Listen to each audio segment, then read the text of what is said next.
ლოპოტა სტასი 2016 უკვე მესამე წელია რაც სტარდება. ამ ტურნირში მონაწილეობენ სხვა კომპანიის წარმომადგენლები.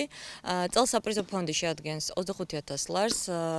ტურნირი ემსახურება ამ სპორტის პოპულარიზაციას. გენერალური სპონსორები არიან ARIC ჯგუფი და APC. მეორე წელია რაც მონაწილეობდა, რა ვიცი, ჩემთვის ძალიან იღბლიანი გამოდგა ეს წელი. ისეთი რთული თამაშები მოვიგე და ისეთი ყველაფერი მოვიგე ამ დროს. მე თვითონ არ ველოდები. ძალიან იღბლიანი გამოდგა ეს წელი ჩემთვის. ძალიან მოგწონს ეს ტურნირი, მეორე წელია მონაწილეობ და ყოველთვის ვემზადებით ამ ტურნირისთვის, იმიტომ რომ არაჩვეულებრივია და არაჩვეულებრივ გარემოში ტარდება. მე ერთ-ერთი პირველი მონაწილე ვარ ლოპოტის ტურნირის, უკვე მესამე წელია.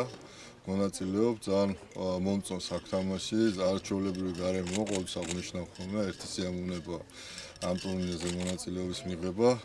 სასიამოვნო იყო წინაური წელი, რომელიც მოვიგე, წლევანდელი წელიც საკმაოდ წარმატებით ჩავამთავრე, ფინალური შეხვედრა წავაგე მართალია, მაგრამ ძალიან კმაყოფილი ვარ მაინც და მომემზადები ახლა მომავალ წლისთვის აუცილებლად.